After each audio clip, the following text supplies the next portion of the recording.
Who missed last week and has come first day today? 1, 2, 3. Okay, 3 of you.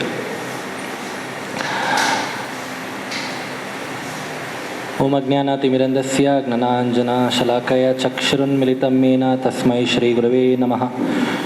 Om Namo Bhagavate Vasudevaya. Om Namo Bhagavate Vasudevaya. Om Namo Bhagavate Vasudevaya. Shri Shri Srimad Bhagavadgita Ki Jai.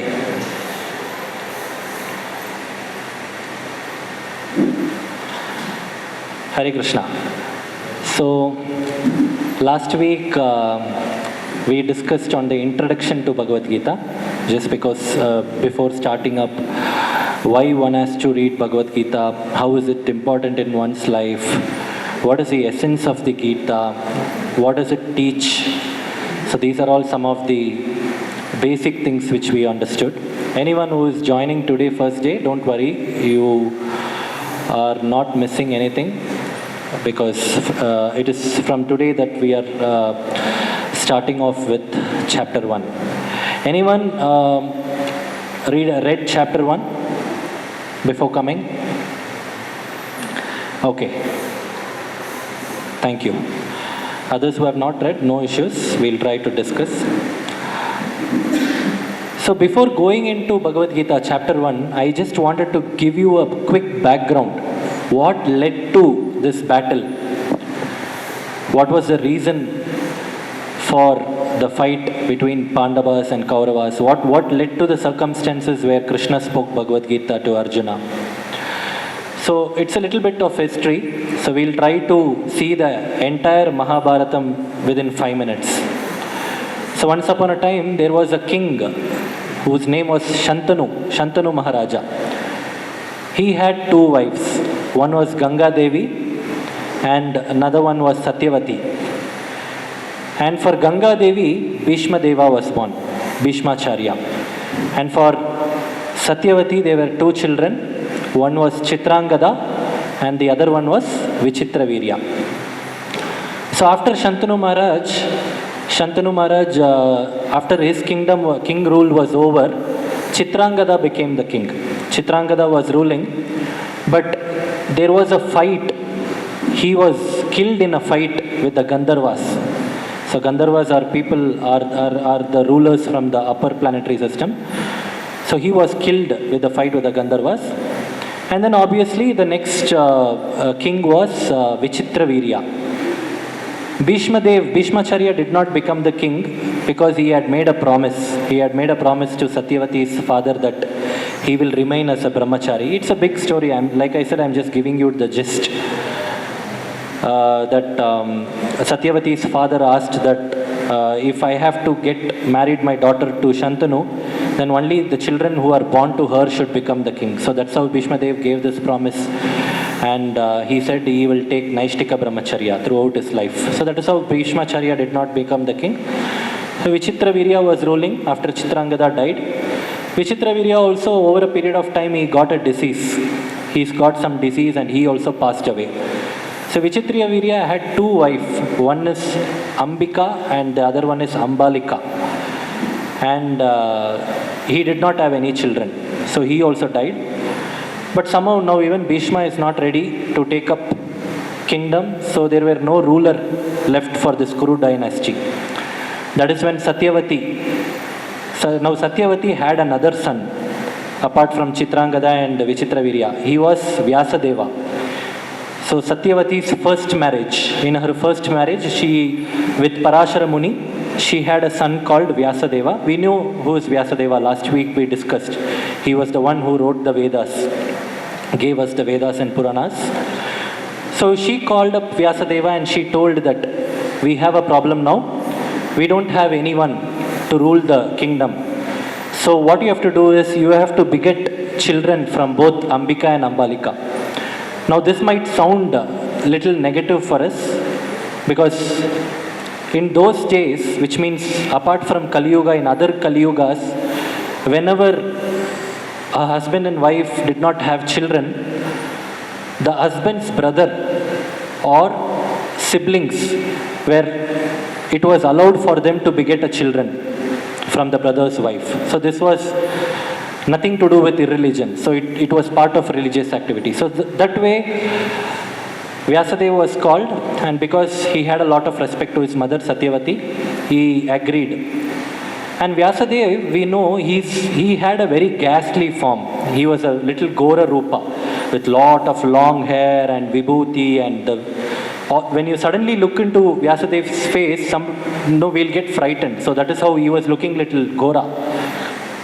So what happened during his union with Ambika became frightened.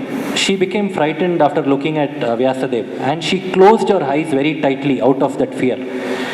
Because she closed her eye very tightly, when she gave birth to a son, he was called Dhritarashtra, and he became blind. Because she closed her eyes, Dhritarashtra became blind. Now this is a story with Ambika. There is another wife, Ambalika. And when Vyasadeva had a union with Ambalika also was in fear, but she did not close her eyes. But what happened is, out of that fear, her skin started turning pale. Because her skin started turning pale, the son who was born to him had a disease, skin disease, and he was known as Pandu. So that is how Pandu and Dhritarashtra. And Pandu means, actually it is skin disease. In some of the languages they say, right, Panduroga, they will say.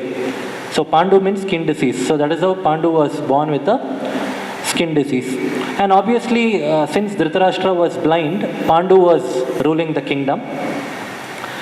And as we know, Dhritarashtra had 101 children, and they were called Kauravas, led by Duryodhana. And then Pandu had 5 children, who were called Pandavas. And over a period of time, Pandu also died. That's again a big story. And as soon as Pandu died, obviously the kingdom was supposed to go to the Pandavas, his children. But his children were very small. They were not of the right age to take the kingdom. So what was said is, all the seniors within the family, they took a decision. Until this Pandavas children grow up, let Dhritarashtra rule the kingdom. Not as a king, as a caretaker. As a caretaker, as a temporary king, like we have, right? So if some chief minister of somebody dies or something, right? Until the elections happen, we have a temporary minister, chief minister, who is taking in charge.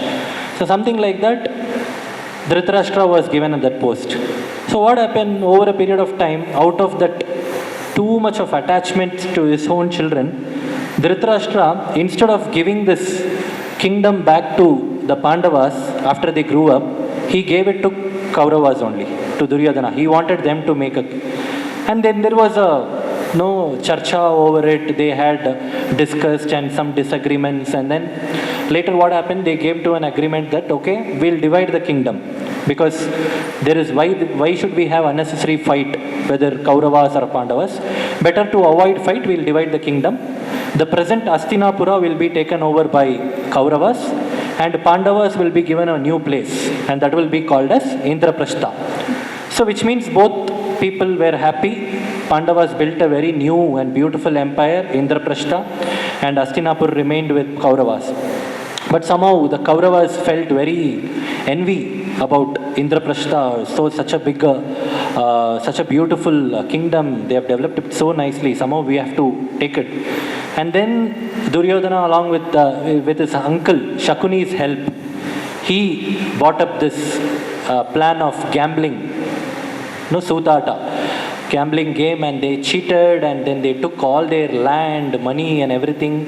They also disrespected Draupadi, and finally they cheated and they took away all their land, and they sent them to exile also, 12 years of exile. And 1 year of Agnatavasa, which means the last 1 year they should not be seen. If they see, again they will continue the 12 years of cycle. And then again there were agreements and disagreements. Finally they agreed that, okay, fine, once Pandavas comes back after 12 years of exile, we will hand over whatever their kingdom and land back to Pandavas. So Pandavas finished 12 plus 1 years, 13 years of exile, and came back. Once they came back, Kauravas did not give the land. And then this again became a talk between the two parties. Finally, Yudhishthira heading Pandavas, they sent Krishna, the Supreme Lord, to do a mediation between the two parties. So Krishna went to Hastinapura, spoke to Dhritarashtra, at least give half of the land, we will go back, so we don't have to, we'll have a settlement there. They did not agree. Then Krishna asked, at least give us 5 Rajya, 5 states for 5 people, 5 Pandavas. So like this, there were some talks, negotiations going on. Duryodhana, he became very angry and frustrated, and finally he said, forget about 5 states. We won't even give you a space where you can put a needle. So we are not going to give any land for you. So then, if you people really want any land, you people are Kshatriyas, why are you frightened? Go for a fight. Let's fight it out. And whoever wins can take the land. This is what Duryodhana says. And then Krishna tries a lot to negotiate, but then ultimately Duryodhana and Dhritarashtra, they couldn't agree to a negotiation, and then finally that is the reason which led to this Mahabharata Yuddha, what we also call as Kurukshetra Yuddha. And then a perfect date was settled for the battle. They saw all the muhurtam and the battle was set up. And then in the battle, there were some doubts for Arjuna, which we will discuss today. And then Krishna answers Arjuna's doubts. This is how the Bhagavad Gita discussion came into picture. Now, this is the background of Mahabharata. Is everyone with me till here?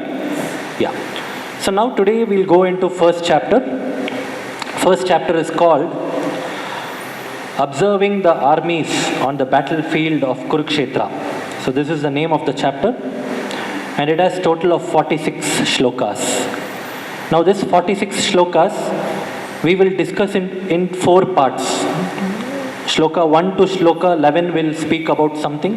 Shloka 12 to 20 will speak about something.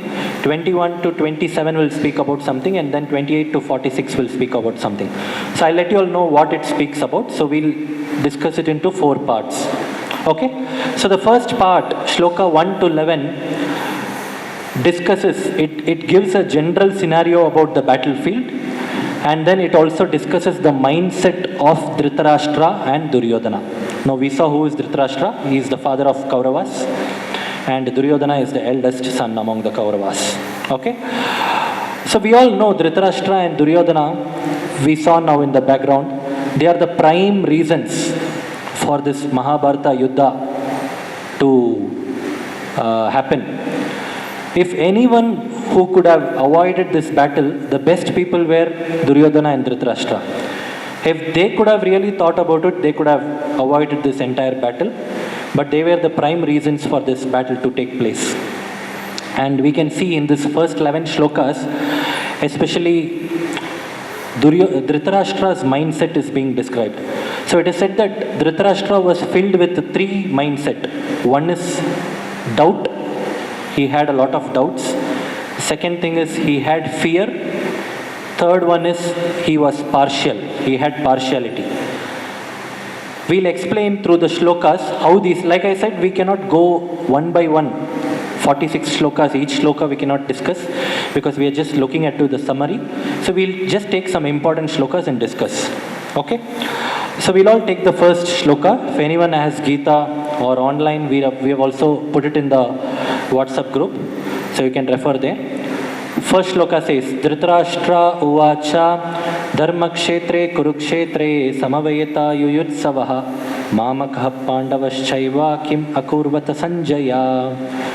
So this is the Sanskrit shloka, and the translation in English goes like this. Dhritarashtra said, O Sanjaya, after my sons and the sons of Pandu assembled in the place of pilgrimage at Kurukshetra, desiring to fight, what did they do? Yeah. So this shloka, if you see, it is a conversation between Sanjaya and Dhritarashtra. First shloka in Bhagavad Gita, Dhritarashtra is putting out a question to Sanjaya. Who is Sanjaya? Sanjaya was the secretary of Dhritarashtra, and he also was a disciple of Vyasadeva. So there was one special boon to the Sanjaya. Sanjaya was able to envision the battlefield from the kingdom itself. Dhritarashtra was blind, obviously, so he could not go into the battlefield.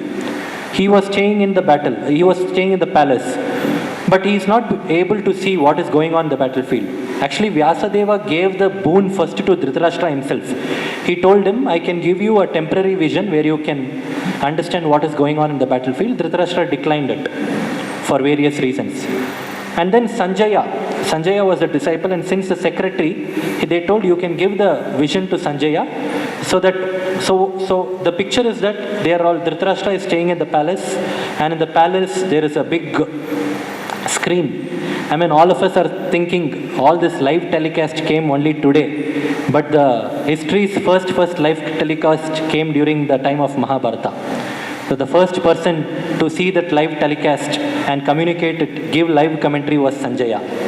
So Sanjaya was given that strength by his spiritual master to see and tell whatever was happening in the battlefield to Dhritarashtra. So now Dhritarashtra, that's the reason he's putting a question. Oh Sanjaya, what is happening in the battlefield? So what he says, in the shloka, Dhritarashtra is saying, he is referring Kurukshetra as Dharma Kshetra. Now Kurukshetra is there even today. It is in the state of Haryana, around 150 kilometers from Delhi. Even today it is called as Kurukshetra, a very beautiful place. How many of you have visited Kurukshetra? Okay. So this Kurukshetra, Dharma Kshetre Kurukshetre. So he is referring this Kurukshetra as Dharma Kshetra. So why is this name Dharma Kshetra came to Kurukshetra? We'll give a small background how Kurukshetra became Dharma Kshetra. So this Kurukshetra, actually it was known as Bhrigu Kshetra. The name was Bhrigu Kshetra. And Dhritarashtra's ancestor, there was a king called as Kuru. That is how the dynasty was called as Kuru dynasty. There was a king called Kuru. So he went to this place called Kurukshetra. Like I said, those days it was called Bhrigu Kshetra. And he started plowing that place, digging that place, using a golden plow. So he started digging a place, and all of a sudden, Indra saw this, and Indra started getting a doubt. This guy is meant to be a king. He is a Kshatriya. He is meant to rule the kingdom. Why is he coming and plowing the ground? So he came down, he asked the same question to Kuru. You are a Kshatriya, you are meant to rule the kingdom and look after your subjects. Why are you plowing the ground?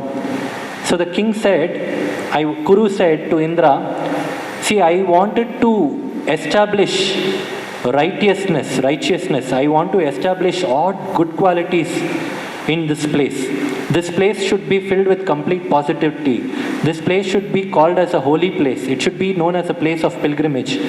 And hence I want to sow the seed of righteousness. That is why I am digging. So it was a long conversation, just keeping it short. So Indra was finally very happy. Oh, he is having a very good intention. And then he said, I am blessing you. Indra is saying, I am blessing you. This place will be filled with all good qualities. Whoever are born in this place, and they will automatically get that devotion. And whoever practices devotional, he'll be filled with all good knowledge, truthfulness. He'll be filled with all dharmic qualities. And not only that, because this place will be filled with dharma, it will be called as Dharma Kshetra. He says. Who? Indra. And not only he said that, this place, you are doing such a good thing, and as a reward for you, this place will be named after you. That is why it is called as Kurukshetra. The king's name was Kuru.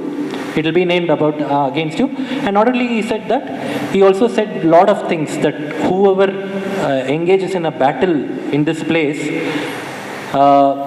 even if he dies in the battlefield, he will get Svargaloka. So whether he is a bad person or good person, automatically whoever comes to this place will have an influence. Because this place itself is filled with dharma, it will have a great influence, and that person itself will turn into a good person. And whoever is engaged in the battle, once they leave their body, they will get Svargaloka, is what they said. Now, this is how the name Kurukshetra came.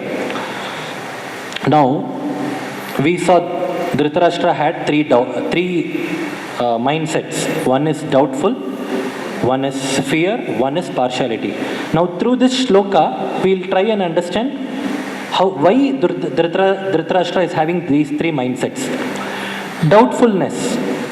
What is the doubt which Dhritarashtra had? Now he very clearly knows that this Kurukshetra is a Dharma Kshetra, which means it is a place of pilgrimage and it will have a lot of influence. It is for good people. It has the power to change any people into good people.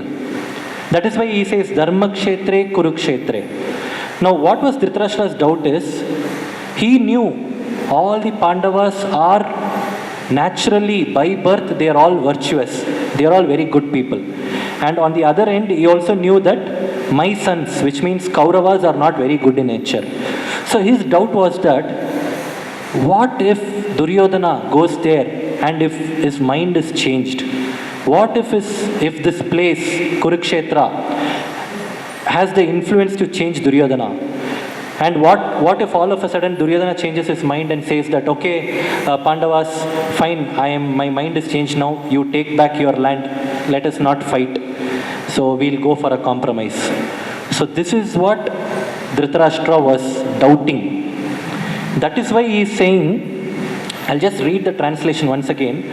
Dhritarashtra said, O Sanjaya, after my sons and the sons of Pandu assembled in the place of pilgrimage at Kurukshetra, desiring to fight, what did they do?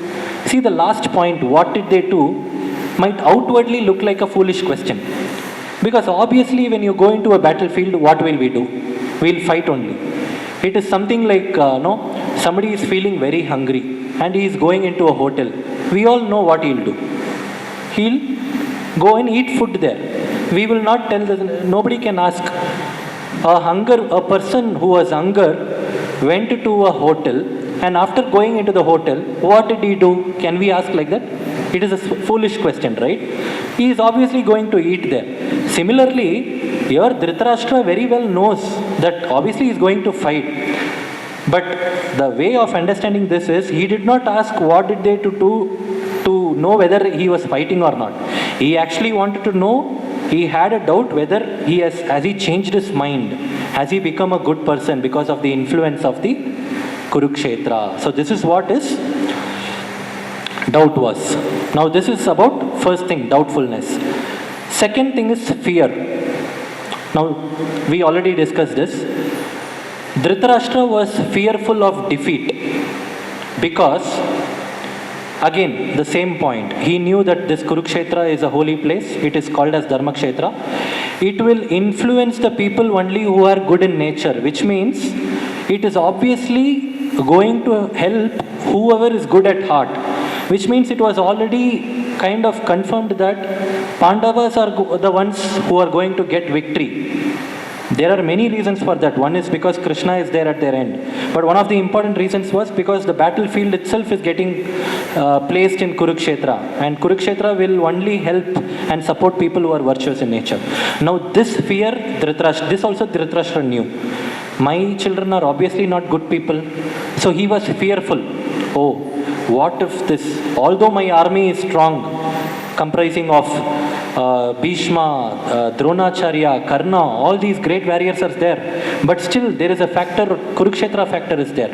What if the Kurukshetra factor will influence Pandavas? So this was the fear he had.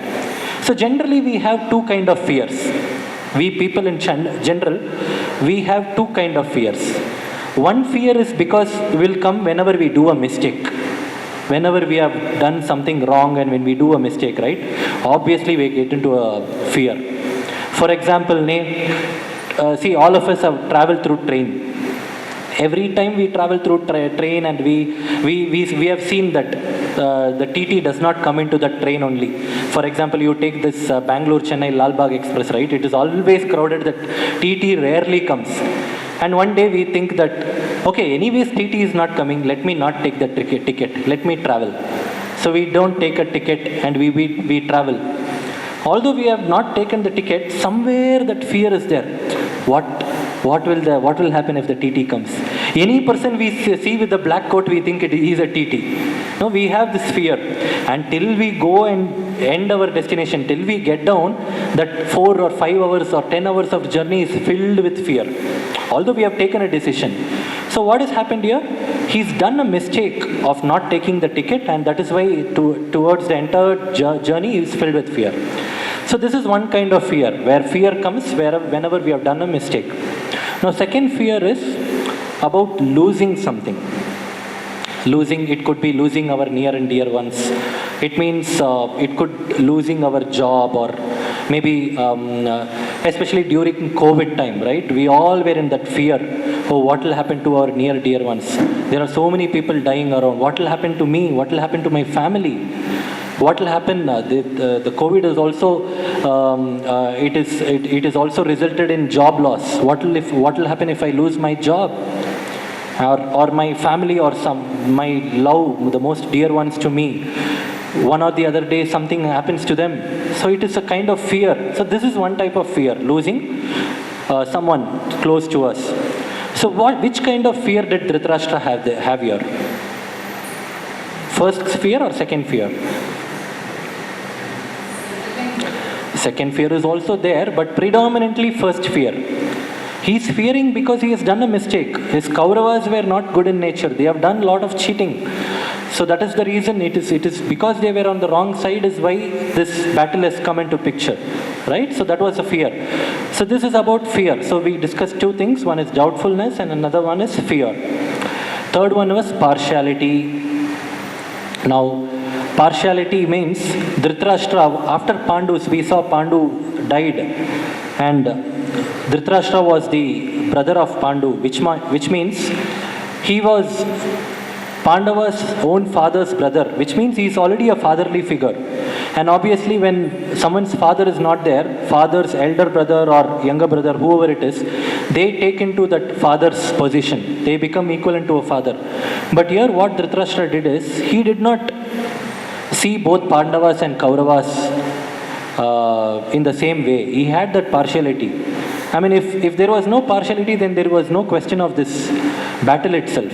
And that is why this shloka also says that. Mamaka Pandavaschaiva. So which means, he says, O Sanjaya, after my sons and the sons of Pandu. So he is differentiating here. After my sons, for Kauravas he is saying my sons, and for Pandavas he is saying sons of Pandu, which means it's very clear he is discriminating. He is having that partiality. So these three things are the ones which we can see from first shloka. What is that? Mindset of, first thing is we saw the description of the battlefield, and then three mindset of Dhritarashtra, which is doubtfulness, fear and partiality. Then we'll go to next third shloka, which describes Duryodhana's mindset. Pashyaitam Panduputranam Acharyam Mahatim Chamum Vyudam Drupada Putrena Tava Shishyena Dhimata. Translation. O teacher, behold the great army of the sons of Pandu, so expertly arranged by your intelligent disciple, the son of Drupada. Now, this shloka, we can see the mindset of Duryodhana. Duryodhana is the son, eldest son of Dhritarashtra. Now, this shloka is where first shloka was a conversation between Dhritarashtra and Sanjaya. This shloka is a conversation between Duryodhana and his guru Dronacharya. Okay? So, in this shloka, Duryodhana is somewhat sarcastically speaking to Dronacharya, his guru. So, what is he saying? Behold the great army of the sons of Pandu, so expertly arranged by your intelligent disciple, O son of Drupada. Now, Pandava's commander-in-chief, Senapati, was Drishtadyumna. Who is this Drishtadyumna? He was the brother of Draupadi. Draupadi is the wife of the Pandavas. Brother of Draupadi was Drishtadyumna, who was in charge, commander-in-chief of the army. Drishtadyumna's father, in other words, Drishtadyumna and Draupadi's father was Drupada. Drupada was an enemy, friend turned enemy of Dronacharya. Okay? So this Drupada, he wanted to somehow kill Dronacharya. And what he did is, he did a yagna, sacrifice, in order to kill Dronacharya. And from that yagna, this Drishtadyumna was born. And what Drupada did is, this Drishtadyumna, it was already predestined. Drishtadyumna is the one who is going to kill Dronacharya. He sent this Drishtadyumna to train under Dronacharya only. Even Dronacharya knew this. Okay, this is Drupada's son, Drishtadyumna. He is only going to kill me. But still he trained him because it was a kartavya, it was a right, or it was a duty of the Brahmana. Whoever comes as a student, he cannot neglect. So as a Brahmana, he is to teach. So he taught Drishtadyumna. So this is what is Duryodhana sarcastically pointing out to Dronacharya. See that guy, he came and trained under you. He is your enemy. He is going to kill you. And you are being so foolish. You trained him, and that same guy, he is your disciple, you are his guru. He should have fought, he should have supported you. But see, where is he standing now? He is standing as a commander-in-chief in the opposite army. What kind of foolish activity have you done? Who is saying to whom? Duryodhana is saying to Dronacharya. Now, what is the lesson for us here? Duryodhana is actually doing a Guru Ninda. Guru Nindane. He is offending his spiritual master. Generally, whenever we do some good things, whenever we are starting some work, we go and take blessings from the Guru. We go and take blessings from the teacher. Please bless me. I am going to start this new work. But here what is happening is, he is doing Nindana. He is offending his spiritual master. So which is not supposed. But on the other side, if you see, Yudhishthira, Pandavas, before they could start the battlefield, Yudhishthira and all the Pandavas got down from the chariot. They came in front of Dronacharya. They bowed their head. They took his blessing. They fell into his feet. They took blessings of Bhishmacharya. He is in the opposite army, Yudhishthira. But he is coming, he is taking his guru's blessings. Only after that they went and started the battle. But here Duryodhana is actually offending his guru. So this is the first mindset of Duryodhana. He is offending his guru. Now second mindset of Duryodhana. Second mindset of Duryodhana is mentioned in shloka number 10.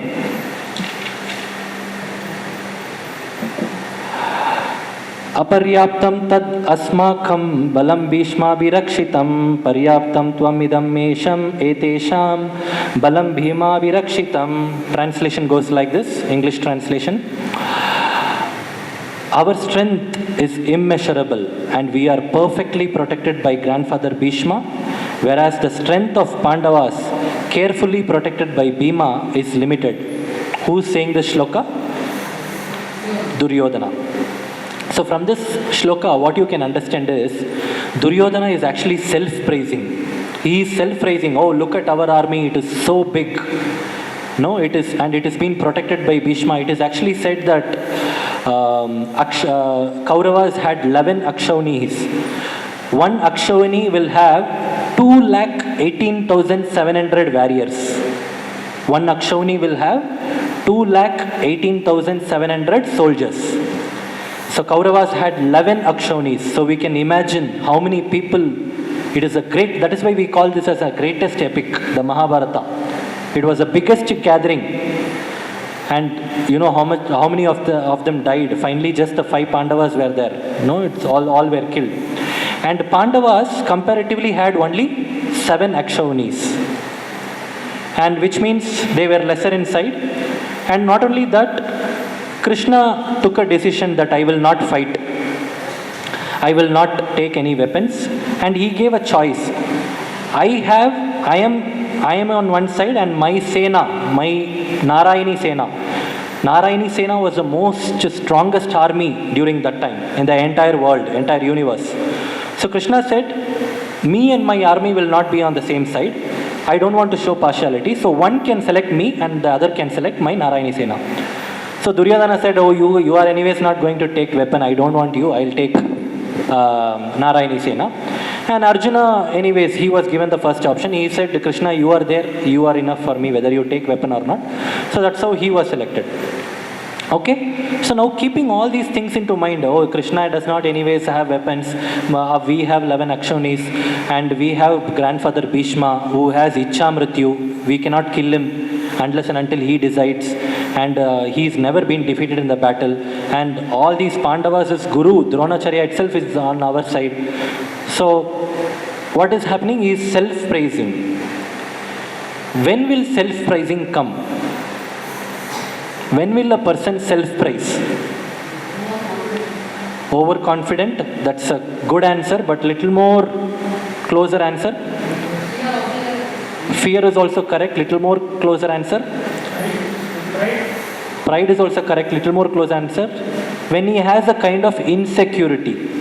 Now this insecurity could be because of fear and other things and what overconfidence, all these things. Predominantly due to fear. So this guy is insecure because he also okay, somewhere we have done wrong. So he also sees Pandavas and he knows how strong they are. So somewhere he's feeling that insecurity complex. And so he wants to say that, we are all there, we can do it. That's why he is self-prizing. So now these are the two things of qualities of Duryodhana. What is the first one? Offending the Guru. Second one, insecurity. Yeah. Now these are the things which are discussed from Shloka 1 to 11. We discussed the scene on the battlefield, discussed the mindset of Dhritarashtra and mindset of Duryodhana. Now going from Shlokas 12 to 20. 12 to 20 describes the presence of Lord and other auspicious signs which are kind of indicating Pandava's victory. Okay, now this is what is discussed in Shloka 12 to 20. I repeat again. It is describing the presence of the Lord with the Pandavas, and it is also showing some auspicious signs which are indicating Pandavas' victory. Now it is said that there were 5 predominant signs which were indicating that definitely Pandavas only are going to win. The first sign is presence of Krishna. Like I said, Arjuna chose Krishna over the Narayani Sena because he was pretty confident that once Krishna is with us, anything is possible. And also I gave the example of Akshavani Sainyas. Kauravas had 11 and Pandavas had only 7. Still then Pandavas went on to win. So which means presence of Krishna on their side. So even in our lives, this is a very, very good lesson. Whenever we have God or Krishna in our life, even during our very, very sad or distress or mistress situations, whenever we carry Krishna in our hearts, He always takes care of that situation. And as inner Paramatma, He will give our strength. Like we saw in the first introduction chapter, in this material world, nobody can stop misery or distressedness. Because it is a part of our life. Just like we have happiness, we have distress also. But Bhagavad Gita will teach us how to handle those situations. It will give us that strong-heartedness. It will give us that mindset where we would be able to take both happiness and distress in a positive situation. And that would be done only by the help of the Supreme Lord. Right? So whenever, even in our lives, when we are down and when we have some problems in our life, this example teaches us that we'll have to catch hold of Krishna very strongly so that He is always with us. Now this is the first auspicious sign, presence of Krishna. We have a saying, right? Rake Krishna mare Krishna rake ke. Which means, if Krishna decides to save us, nobody can kill us. And when Krishna decides to kill us, nobody can save us. In Mahabharata itself, there is so many examples. I mean, there is so many pastimes where Krishna has saved each one of us. We can see in actually future chapters how he saves. Arjuna was almost supposed to be killed by Karna. He was almost supposed to be killed by Bhishma. And he was almost supposed to be killed by, who's that guy? Duryodhana's sister's husband. What's his name? Jayadratha. He was supposed to be killed by Jayadratha. How very tactically Krishna saves him, right? We'll discuss this. So this is what Krishna can do. And Shloka 1.14 says, Tata Shveter Hayer Yukte Mahati Syandane Stitau Madhava Pandavaschaiva Divya Shankau Pradad Mutahu. On the other side, both Lord Krishna and Arjuna, stationed on a great chariot drawn by white horses, sounded their transcendental conch shells. Now this shloka gives the other signs. So first reason we saw, presence of Lord Krishna. In this shloka, explicitly the word Madhava is used. Now Madhava means, Ma means Lakshmi, Dava means husband of Lakshmi. Which means Madhava means husband of goddess of fortune. Which means husband of Lakshmi. Who is the husband of Lakshmi? Narayana, which is Krishna. So that is why he is known as Madhava. Wherever Lord is present, there only goddess of fortune is present. So this is very clear, right? Wherever the husband is there, there only wife will be staying. Similarly, wherever is Narayana, there only Lakshmi will be staying. So nowadays, we people, we want only Lakshmi. We want only Duddu. We don't want Narayana. Everyone, we do Lakshmi, what is that, Satyanarayana Puja, everything we do. But too much of concentration is given only to Lakshmi Puja and Narayana Puja. This is something like a Ravana mentality. Ravana wanted only Sita. He did not want Rama. He fought with Rama, but he wanted Sita. So we should not become like Ravana mentality people. We want both Narayana and Lakshmi. And where Lakshmi will stay, wherever Narayana, wherever husband is there, there only wife also will stay, right? Husband and wife stays in the same house, obviously. And once in a year or twice or 3 times in a year, the wife might go to her mother's place, stay there for 1 week, 2 weeks, or maximum 1 month. But after that, her palace, however small, and her life and her happiness is where? Her husband's house, right? So similarly, wherever there is Krishna, the understanding is wherever there is Lakshmi. So this shloka mentions Madhava is present with Arjuna. So since Madhava, Krishna is present with Arjuna, obviously Madhava means husband of goddess of fortune, husband of Lakshmi. Lakshmi Devi is automatically there with Arjuna. And wherever Lakshmi is there, we don't have to say, right? The house is filled with Lakshmi, is always victorious and full of fortune. So which means it was already decided that Arjuna was filled with fortune and victory. Now this is the second reason. First reason is presence of Krishna, second reason is presence of Madhava, thereby presence of Lakshmi.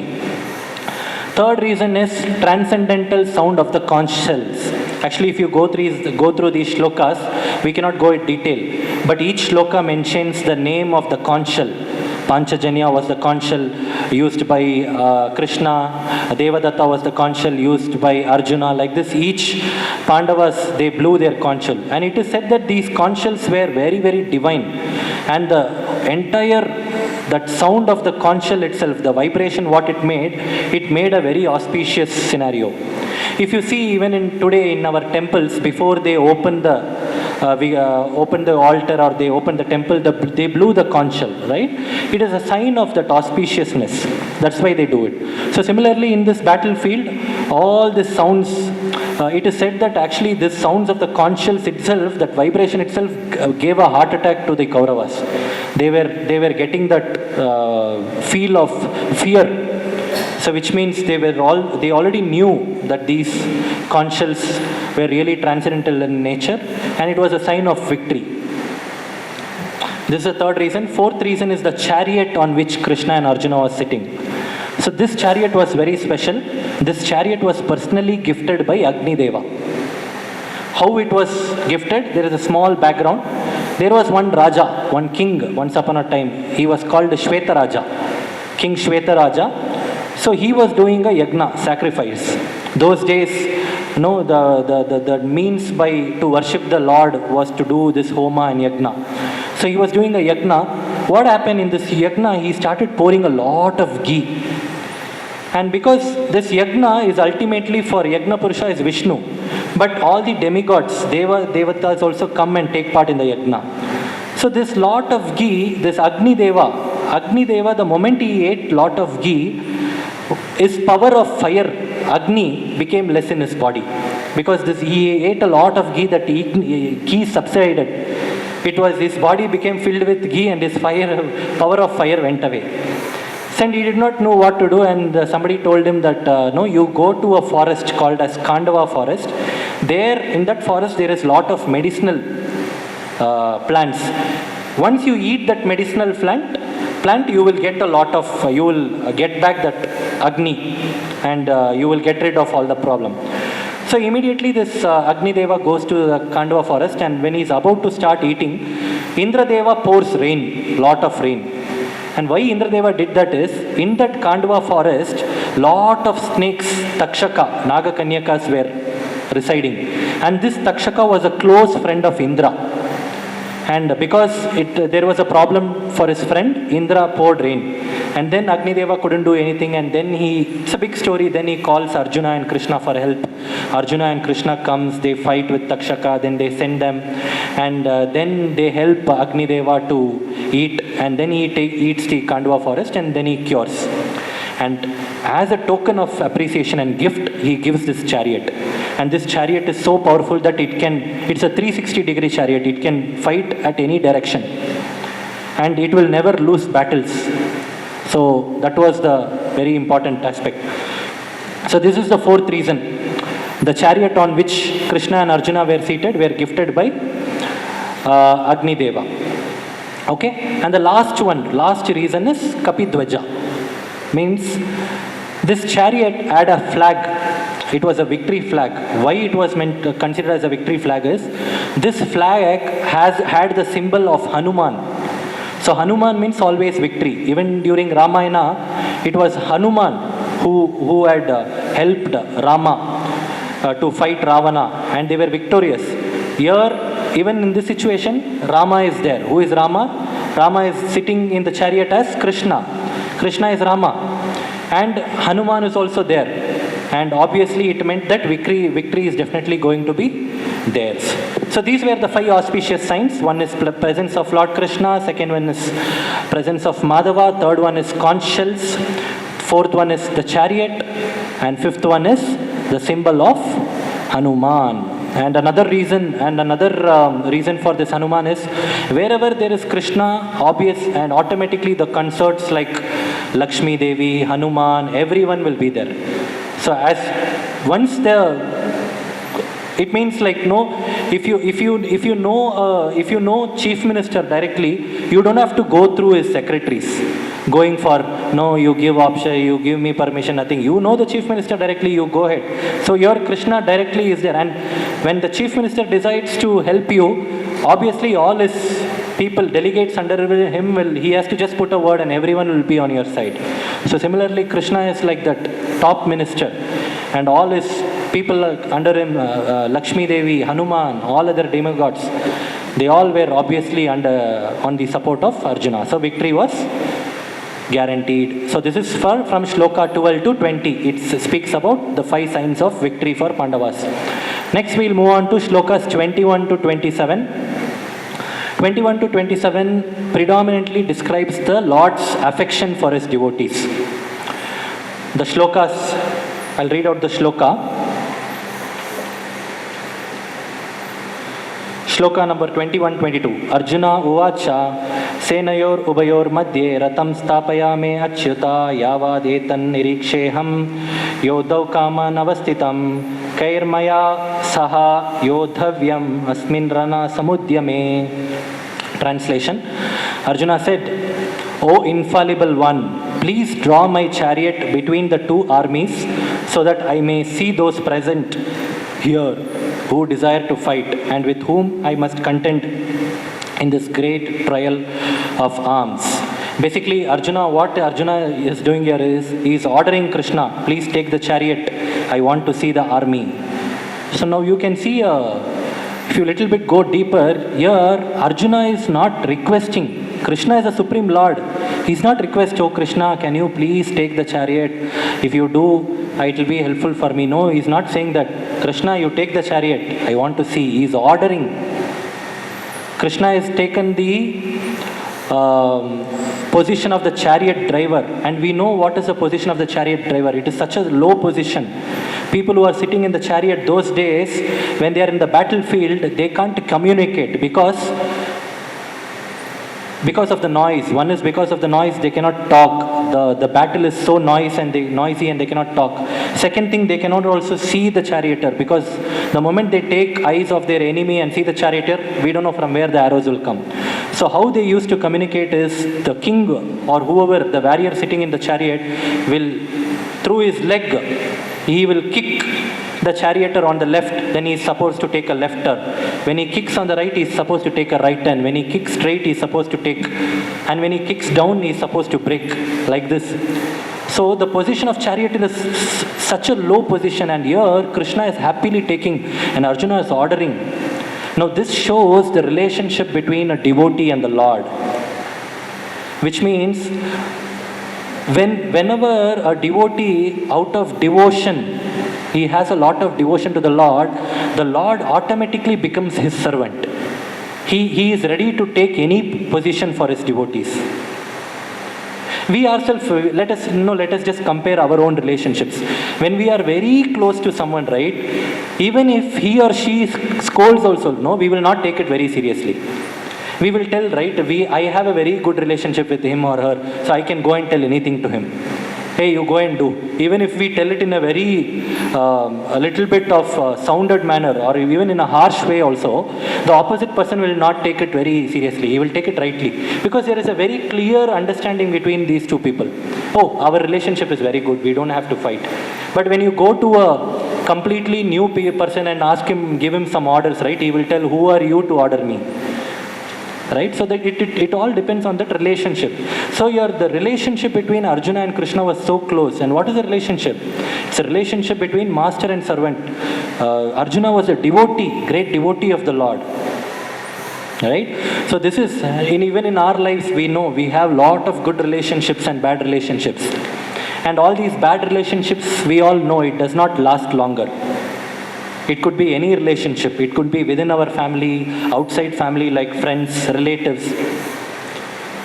The moment the relationship is bad, maybe mechanically we might try to smile and do some fixing or something, but once it is bad, it is gone.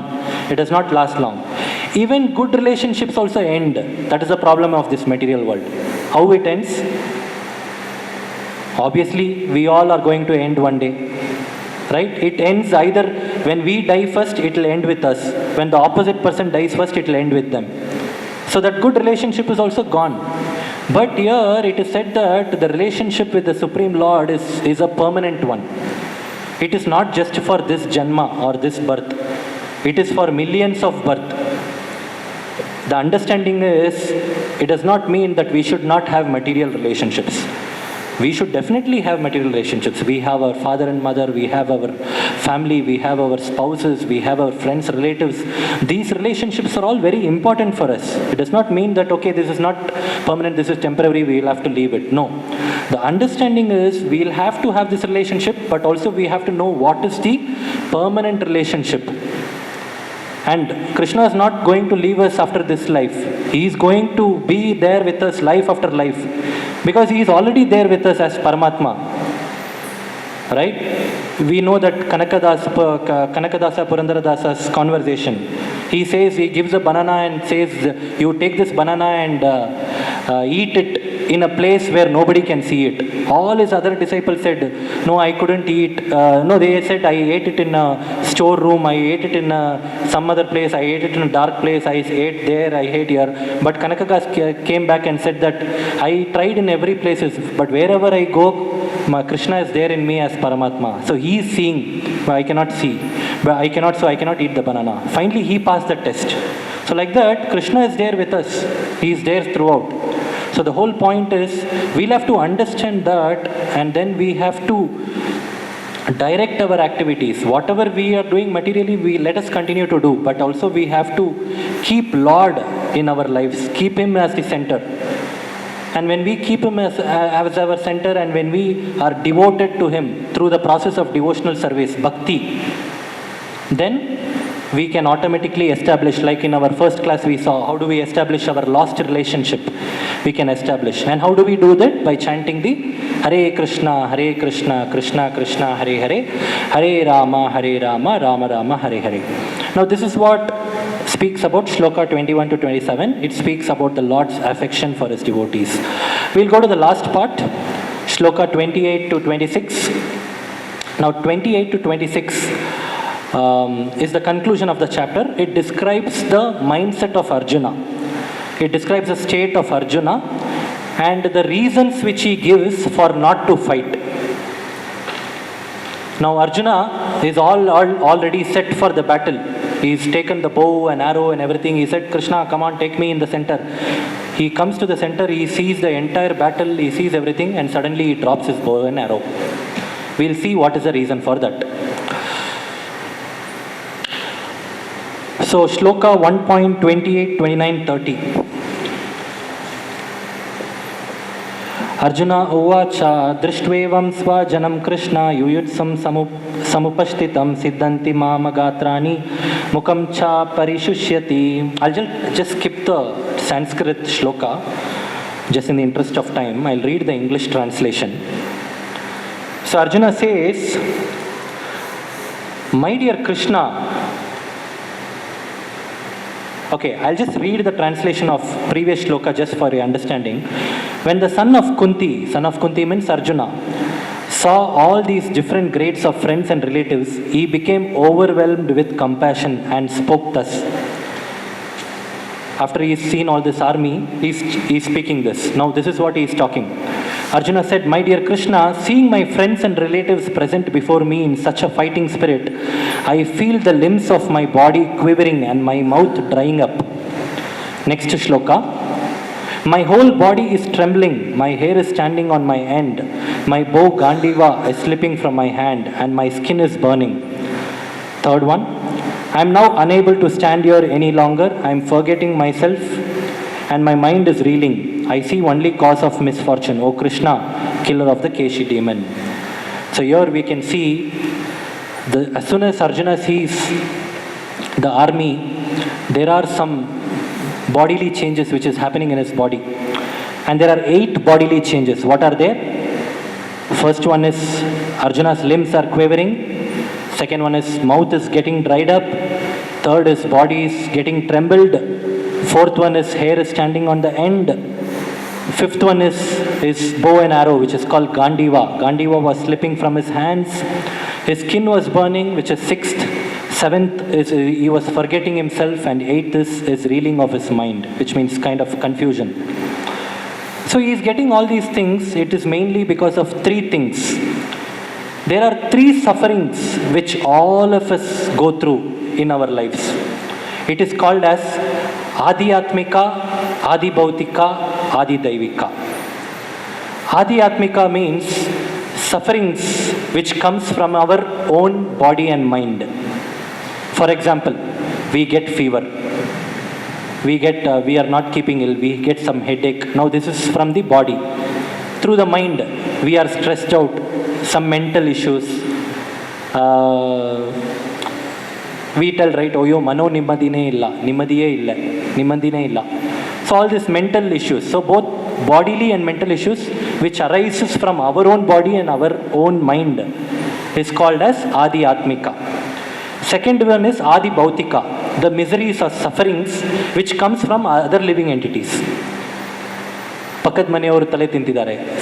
Someone, neighbors, comes and eating our head or fighting with us. Or we are going in the road. We were going on our own. Suddenly one dog comes and bites us. We did not do anything to the dog. Now this is coming from other creatures. This is called as Adi Bhautika. Adi Daivika means it is nature, natural, like tsunami, bhukampa. All these things are natural.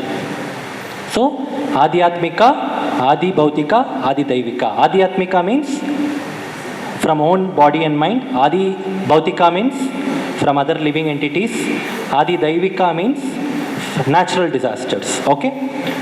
Now, which problem did Arjuna have here?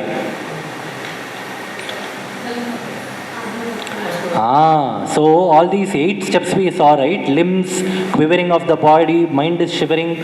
All this is coming from his body. So it is Adi Atmika. It is actually coming from his body. But another problem is, Arjuna is thinking it differently. Arjuna is thinking it is Adi Bhautika. It is because of others. What is Arjuna's point of view? He is thinking the main reason he doesn't want to fight is he is saying, all these are my relatives. All these are my friends. Bhishmacharya is his grandfather. Friends, family, relatives, grandchildren, grandsons, children, everyone, all family relatives are there. How can I kill them? So he is thinking these issues are because of them.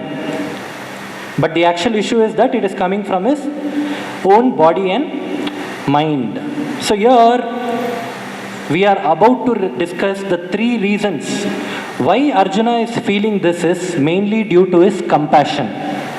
We saw in the previous shloka, right?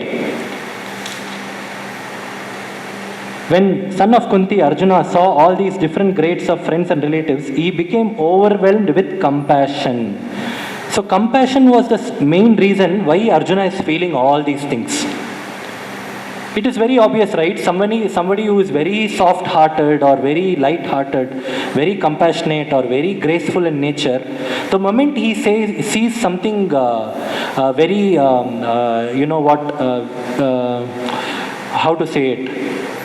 He will always think like, Ayo Papa. He will feel like, sure, why it has happened like this? So he'll feel that soft-heartedness, it'll flow, that compassion will automatically flow. So this is what Arjuna has felt. And there are three reasons for his compassion. First reason what he says is in Shloka 1.32 to 35, he says, by killing the own family members, relatives, teachers and friends, there is no pleasure, there is no happiness. So this is the first reason what Arjuna gives to Krishna. He says, Krishna, there are all these family, friends, relatives who are staying. What happiness will I get by killing them? Will I be able to enjoy? All these people would have dead. After that, even if I win, if I have a kingdom, how will I enjoy?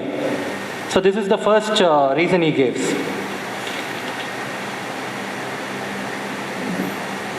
And the second reason Arjuna says is, sin will overcome. He says, if I kill all these members, it will be sinful activities. But actually Bhagavad-Gita and the Shastra says, actually Arjuna is not committing a sin by killing. Because Shastra says, you can kill 6 types of aggressors. Anyone can kill 6 kind of people with 6 kinds of mindset. And what are they? Who are they? First one is whoever sets fire to our house. Second one, whoever gives poison in the food. Third one, whoever cheats us and robs all our money. Fourth one, whoever cheats and takes the land from us. Fifth one, whoever uses weapons, dangerous weapons, and is coming to kill us. And sixth one, whoever kidnaps one's wife. 6 things. So first thing is, what is the first thing? Whoever puts one's house into fire. Now Kauravas, when Pandavas were there, they had actually set fire and they actually escaped from there. So they have done that mistake. Second, who poisons? In the same house, when they were there, Kauravas Duryodhana had put poison in the food to kill the Pandavas. So he's done that mistake also. Third one who uses weapons. So he obviously used weapons against Bhima and he is still using weapons. They had taken their weapons and were about to kill the Pandavas even before the battlefield. That also they have done. And one who cheats and takes away their land and takes away their money. Both they did by cheating them in the game of gambling. They cheated and they took away their land and money. And one who takes away their wife. And they did even for Draupadi also, they disrespected her. They wanted to take her as well. So all 6 they have done. So which means Shastra says anyone who does any one of these things also they can kill. Oh, so Prabhuji has told in class, so whoever does this thing, we can go and kill them. No. The understanding is not that. This is Kali Yuga and we have a law here. So we have to abide by the law. But the understanding is, in an extreme situation, at least to safeguard yourself, with these kind of 6 people, you can always, there is no sin involved, is what it is said. Right?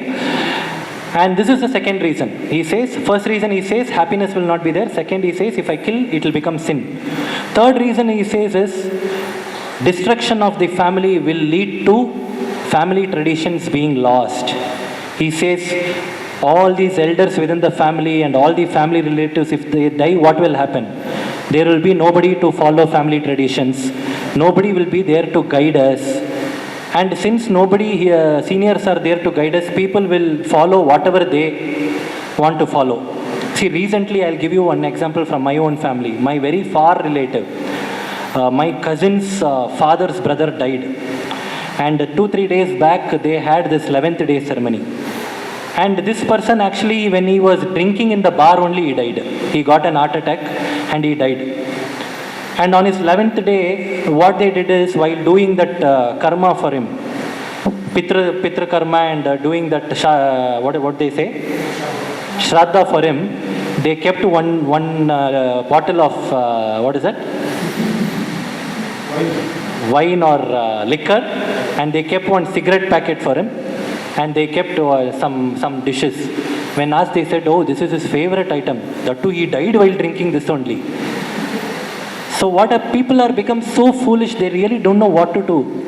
That Shraddha Dana, what you do is the last chance for you to do some good things for them.